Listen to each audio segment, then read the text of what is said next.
नमस्कार दोस्तों, आप देख रहे हैं डीएन हरियाणा और डीएन हरियाणा टीम पहुंची है एक बार फिर गांव किला जफरगढ़, जहां हमने जो किला जफरगढ़ गांव में स्थित किला है उसका रहस्य बताया था आपको। वो ये किला कब बनाया था, किसने बनाया था। इसी प्रकार हम जींद रियासत की जानकारी लेने के लिए एक बार फिर पहुंचे हैं किला जफरगढ़ गाँव में, और हमारे यहाँ मौजूद हैं डीएन हरियाणा टीम के प्रमुख सदस्य समुंदर सिंह जी। उनसे करेंगे बात, वो बताएंगे भाई जो जींद रियासत का इतिहास है वो क्या है। आइए मिलवाते हैं आपसे समुंदर सिंह जी से।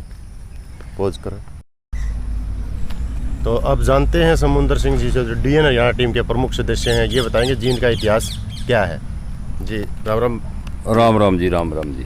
जी आप अपने जो दर्शक हैं इनको बताइए कि जो जींद का इतिहास है, जींद रियासत कब स्टार्ट हुई थी। जी, जींद रियासत जो गुरु गोविंद सिंह ने इस पंजाब को बचाने के लिए जो 12 मिसल तैयार करी थी ने, जी जी, उन 12 मिसलों में एक मिसल फुलकिया मिसल भी थी जी। फुलकिया मिसल का प्रधान उसका सरदार था फूल सिंह सिद्धू। फूल सिंह सिद्धू, हाँ जी। जो इस टाइम में जो मुसलमानों के अत्याचार, जब तक अंग्रेज़ों का कोई ज़्यादा वो नहीं था, मुसलमानों के अत्याचार से तंग हो गए।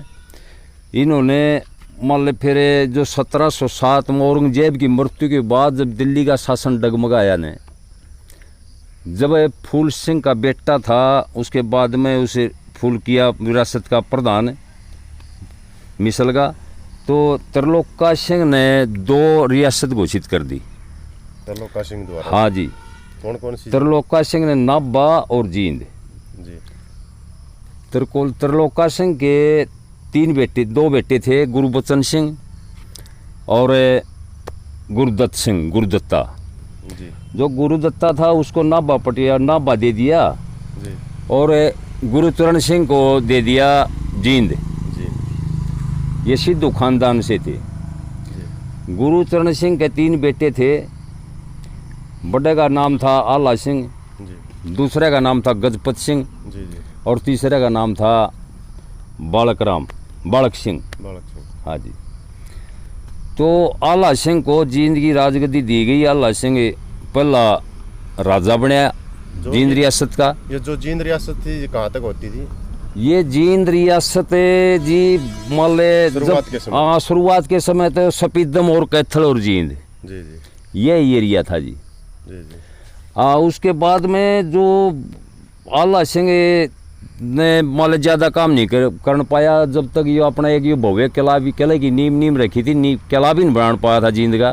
जी जी। उसकी मौत होगी। और गजपत सिंह को 1767-68 को राज दे दिया गया, गद्दी पे बैठा दिया। तो उसने उसमें बहुत भला आदमी था गजपत सिंह। उसने खुद शादी भी नहीं करी। जो आला सिंह की पत्नी थी ने, उसी के साथ उसने करेवा कराया, और उसके 3 लड़के, 2 लड़के पैदा हुए, 1 लड़की पैदा हुई। एक लड़का का नाम था भाग सिंह, दूसरा का नाम था मेर सिंह, और एक लड़की थी राजकुमारी। राजकुमारी की शादी सकरचुकिया मिसल का जो प्रधान था सरदार महासिंह, उसका कर दी, जिसकी कोखते शेरे पंजाब महाराजा रणजीत सिंह पैदा हुए। तो इसने गजपत सिंह ने अपने राज को पटियाला का जो महाराजा था अमर सिंह, उसका साथ से लेके और इसके अंदर गोवाना को मिलाया। गोवाना कौन सी सन में जीता था सर इन्होंने?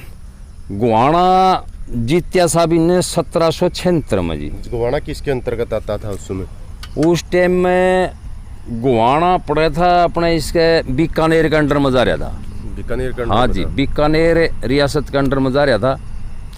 क्योंकि जब ये था ना, इसका औरंगजेब के मरने के बाद सारे वो हो गया था, माले हमारे स्थानीय जो राज्य थे ने वह फैलने लग गए थे, और दिल्ली का शासक शाह आलम वगैरह जो आए उस टाइम में छोटा पड़ गया था। तो गोवाना इसने अपना में पानीपत और करनाल मिलाए, और फिर इसने बड़ी हुआ करी, माले भव्य किला बनवाया गजपत सिंह ने जींद में। हाँ जी, जींद में। और इसकी 1789 में इसकी मृत्यु होगी। जी, जींद में जो रानी तालाब है प्राचीन धरोहर, हाँ जी, ये किसके द्वारा बनाया हाँ गया? जी, वो भी बनावांगे जी। वो बनाया इसकी महाराजा स्वरूप सिंह ने। महाराजा स्वरूप। हाँ जी, गजपत सिंह के मौत के बाद 1789 के बाद में उसका बड़ा बेटा भाग सिंह गद्दी पाया। जी। भाग सिंह के बाद उसका बेटा फिर भाग जी मतलब भाग सिंह, फिर फतेह सिंह, फिर मंगत सिंह। जी जी। ये तीन जो राज्य है इनका कोई खास महत्व अपने इसमें बढ़ान चढ़ान में कोई खास महत्व, कोई खास स्टोरी नहीं बनाई मतलब इन्हें। महत्व इन रही है। हाँ जी, 45 साल इन्होंने राज कराया, 3 पीढ़ियाँ ने। जी जी। हाँ जी, फिर मतलब इन्हें 34 तक राज कराया। 34 के बाद में इसका जो था ने भाग सिंह का था मतलब फतेह सिंह का मंगत सिंह का जो बेटा था ने स्वरूप सिंह। स्वरूप सिंह, राजा स्वरूप। हाँ जी, 1734 से 1834 ईस्वी में राजा स्वरूप सिंह ने अपनी गद्दी संभाल ली। जी। राजा स्वरूप सिंह की शादी दादरी एक जागीरदार की बेटी थी, जी जी। उसके साथ शादी हुई। जी। इसने बनदे अपनी सीमा को और ज़्यादा बढ़ाने के लिए और किला जब पहले पजावे लुवा दिए गांगोली में, किला बहुए किला बनाने की तैयारी में। जी। वो पजावे पुजुवे लाग गए। फिर इसकी शादी होगी। ये शादी से जब अपनी जो महारानी को लेकर आया ने जी। कट्टा खुडाली में उसकी शाम होगी। जी। वहाँ पर डेरा लाया। उसका विचार हो गया कि भाई क्यों नहीं उस किले को यहीं पर बना दिया जाए। जी। गांगोली तो पजावे भर भर के पजावे ठाकन गजा में भर भर के किला जफरगढ़ में ढोने शुरू कर दिया। जड़ा वहाँ पर पड़ाव था उसी जगह एक बढ़िया किला बना दिया जो आज आप ये दिखा कैमरामैन से कहूँगा एक बार ये भव्य किला दिखाए। भाई किला जफरगढ़ का जो किला है इसका संपूर्ण दृश्य दिखाए दर्शकों को। ये फिर इसकी किला जफरगढ़ में किला 1844-45 में इसकी नींव रखी। 1855-56 में आड़सी की बन के तैयार हो गया। जी। 8-10 साल लग गए इसने बनाने में, क्योंकि उसके कई काम थे, कई करने थे काम उसने। सर जब उस टेप, हाँ जी, आपने बताया कि दादरी से आ रहे थे, हाँ जी, तो क्या जींद के राजा थे जो उनकी सीमाएं दादरी तक फैली हुई थी? हाँ दादरी के, हाँ आपने बहुत बढ़िया बात पूछा जी। दादरी तक फैली नहीं थी। दादरी तक के जो यहाँ का था ने जो राजा था जो झाजगढ़ का झज्जर का राजा माले जोन स्टाम से, जिसके नाम तो झाजगढ़ जो झाजगढ़ किला बनाया था जो जोन टाम्स था एक फ्रांसीसी। हाँ, उसकी सीमाएं वहाँ तक उसने फिर एक खुश होकर किसी जागीरदार को कुछ दे दी थी दादरी के लिए। जागीरदार की बेटी जब इसके ब्याह तो उसने 8 गांव है ने उनमें से और राजा को दान में दे दिए थे, कन्यादान में दे दिए। 8 गांव जींद रियासत तक काफी दूरी पर पड़ते थे। हाँ जी, वो शादी होने के बाद फिर रास्ता हमने भैया उससे 2 फायदे हो गए। एक तो दादरी जींद रियासत में आ गया जी, और एक हमने बहुत चौड़ा एक रास्ता, बहुत सीधा दादरी से सपीदों और वाया जींद मान ले एक बहुत चौड़ा रास्ता मिला जी। और इसकी जींद की जो सीमाएं बढ़ी। अरे फिर किला यहाँ शुरू करवा दिया। न्यूनतः लजवाड़े में बूढ़ा और नंगाइये ने विद्रोह कर दिया माल मूल देने का जी 1856 में। जी जी। आड़े किला बन के तैयार हो लिया था। उस विद्रोह को दबाने के लिए बूढ़ा और नंगाइया 2 चाचा भतीजा थे, दूसरे पन्या के थे, दुलाल गोच के थे, दोनों नंबरदार थे। जो ये भूरा और नंगाइया लजवाड़ा गांव में थे, कहते कि लजवाड़ा गांव में खूनी फरस है। हाँ जी, हाँ जी, तो उसकी भी एक बार हम हिस्ट्री बताएंगे अपने दर्शकों को। हाँ जी बिल्कुल बताने की बात है। ये तो रियासत के साथ जुड़ी हुई है। इसका विवरण हम पूरा बाद में करेंगे। हाँ जी, हाँ जी। तो इसके बाद जैसे भूरा निगाहिया का जो विद्रोह कर दिया राजा के खिलाफ कर देने के उसमें, हाँ जी, तो फिर क्या हुआ जी? अब फिर इसने उस विद्रोह को दबाने के लिए माले भूरा निगाहियों को कत्ल करवा दिया, उनको फांसी चढ़वा दी थी। जी जी। उनको काबू कर गया। जी उस दुख में दलालों ने लजवाड़ा खाली कर दिया जी। और फिर उसने गांव को बसाने की कोशिश करी। 20-30 साल 5-7 साल लग गए बसाने में। उसमें फिर पहले तो सब ने फैसला कराया रही है कि जो जमींदार जाट जमींदार कोई भी किसान जमींदार था। जी जी। फिर बाद में जो लाठरे गोत के जाट थे उन्होंने उस गांव को आबाद करने का जिम्मा ले लिया। ये लगभग कौन सी सन की बात है जी? ये 1856 की बात है जी। 1856। हाँ जी, 1856-57 है। वो दबाया था, तभी फिर देश में अंग्रेज़ों के खिलाफ विद्रोह हो गया। जी बिल्कुल। करनाल का विद्रोह दबाने के लिए स्वरूप सिंह ने अंग्रेज़ों के पक्ष में सेनाएं भेजी, धन दिया और उस विद्रोह को दबाने का काम किया और दोबारा से अंग्रेज़ों का शासन भारत में लाने का काम इन्होंने करवाया। जी। ये असलियत है। तो उस खुशी में उनने फिर इसको और धनमाल और बाद में दिया, इसको नजराने दिए, इसको महाराजा धीराज की पदवी दी। अंग्रेजों द्वारा महाराजा की उपाधि। हाँ जी, हाँ जी, महाराजा धीराज की पदवी दी 1856 में जी। 1856 में। हाँ, 56 में 57 में दी है, मतलब 1856 से 57 से एक साल ये रोड़े दंगे आए के साल थे। तो महाराजा धीराज की वो दी, इसने अपनी फिर इसको टकसाल बढ़ाने की भी वो दे दी और उसको महाराजा धीराज के नाम से जानने लगे, महाराजा स्वरूप सिंह को। और इसका टैक्स वैक्स देना बंद कर गया, इसकी नजराने भी मिले। वो नजराने में इसने बड़ा खुश होकर के और इसका ये एक रानी तालाब, एक भूतेश्वर टेम्पल की नींव रखी, जो आज रानी तालाब के नाम से जाना जावे है। हाँ, रानी के लिए नहीं, सीधी किले से जो साथ में बड़ा किला जुड़ा हुआ है उससे सीधी सुरंग बनवाई भूतेश्वर मंदिर जाने की।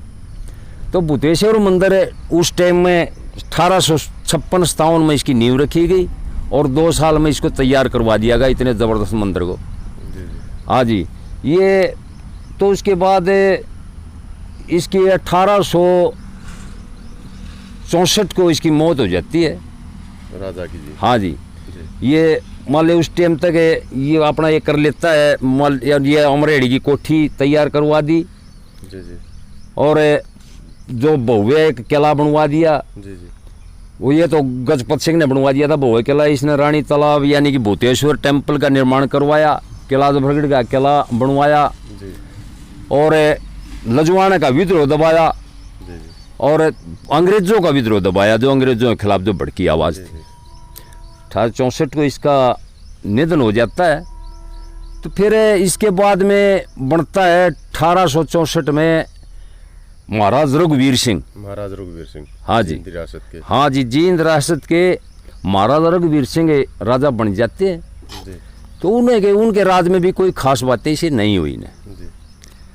हाँ जी, तो फिर 1889 में आ जाते हैं साहब इस पे महाराजा रणबीर सिंह जी। महाराजा रणबीर सिंह ने मले उन्हें काम करे। महाराजा रणबीर सिंह ने मले ये अमरे उसकी खूंगा कोठी तैयार करवाई जी। जो लोक अदालत के लिए। और उसने एक भगवती रोट गांव की एक भगवती उस टाइम की बहुत ही महान मानी हुई लीडर जी। जो वैसे गरीबाएं काम कराया कर दी, वह अंग्रेज़ों के साथ भी बढ़िया कर दी और वह छोटी मोटी रियासतों के साथ भी बढ़िया कर दी। उसको कोई काबू करने वाला नहीं था जी। तो महाराजा रणबीर सिंह ने उसको है ना 6 महीने के लिए माला ऐसा डाल दिया, उसको खाली नमक और चाव ये खाली चून और पानी दिया खाने को कच्चा और वो ख़त्म कर दी बिल्कुल। उन्हें 6 महीने में बेचारी ने वो उसने सारी बदमाशी वगैरह छोड़ गए। वैसे उसको मानता है एरिया, आज भी मानते हैं। रोट गाँव के अंदर आज भी उसको बहुत इज्जत के साथ उसका नाम लिया जाता है, भगवती। तो ये काम उन्होंने करे और 1948 तक राजा रहे जी। 1948 में जब देश आज़ाद हो गया 47 में जी। 47 के बाद भी ये राजा रहे। लेकिन जब इनकी पदवी जो वहाँ से उधर से सरदार पटेल चाल पड़े थे रियासतों को तोड़ने के लिए, जब देश आज़ाद होया, जब यूँ उस देश में आज़ाद देश में ये नहीं मिला था, जींद रियासत को पेप्सू के अंदर मिला दिया गया। ये उस टाइम का एक खालिस्तान था जी। उस टाइम जब वहाँ से चला 5-7 दिन 10 दिन रहा, मतलब वो यहाँ का राजा चौधरी राजवीर सिंह को बना दिया। राजवीर सिंह को राजा, हाँ, आखिरी राजा चौधरी राजवीर सिंह 10 दिन या 20 दिन रहा है जी। उसके बाद में उसको निष्कासित कर दिया गया और ये पेप्सू के अंदर जींद मिला लिया गया। ये है जी हिस्ट्री। आज के दिन हमें 5-7 साल पहले मिले थे, महारानी से भी मिले थे और महाराज जगबीर से मिले थे, तो आजकल मैं आपने ही बताई थी, महाराजा जगबीर भी चले गए, राजा जगबीर सिंह भी चले गए, उनका भी स्वर्गवास हो गया था। जी। तो ये है जी इतिहास है। जींद की जो हिस्ट्री है, ये है जींद का इतिहास, हाँ जी, हाँ जी, जींद का जो राजघराना था उसका इतिहास यहाँ तक था। संगरूर से लेकर मतलब दादरी तक इसकी सीमा, हाँ, संगरूर से लेकर दादरी के करनाल, पानीपत, उधर से गोहाना, ये मतलब ये इसकी सीमाएं थी। जी जी, हाँ जी, हाँ जी। तो ये देखिए भाई, जो जींद की जो सीमाएं थी वहाँ उधर संगरूर से लेकर, जी देखिए थोड़ा और टॉपिक है, एक टॉपिक और है। हाँ जी, जो जिसकी 1789 में स्वरूप सिंह की जो मौत हुई ने जी,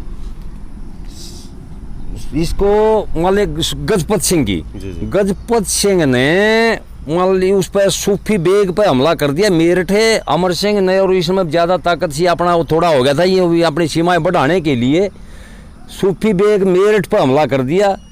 उड़े वहाँ पर हार गए, इनको कैद कर लिया गया और इतना प्रताड़ित किया गया। आगे इनकी दोनों की बहुत ही जल्द तड़प तड़प के मौत ही होगी। मतलब 1789 में इनने अपनी जान ही दे दी दोनों ही। हाँ जी, मेरठ में हार गए थे ये। जी जी, देखिए भाई, जो ये जानकारी थी जींद रियासत की, और डीएन हरियाणा के माध्यम से आप देख पाए, जो डीएन हरियाणा की टीम थी ये सारी जानकारी आपको दी, और आप बने रहिए डीएन हरियाणा के साथ। जल्दी ही हम जींद रियासत से अलग जो पेप्सू बना था, जो 5 रियासत मिलकर पेप्सू देश बनाया था इन्होंने एक स्वतंत्र, उसकी भी जानकारी उपलब्ध कराएंगे। आप बने रहिए डीएन हरियाणा के साथ। डीएन हरियाणा के लिए मैं दिनेश, अपने मित्र समुंदर के साथ।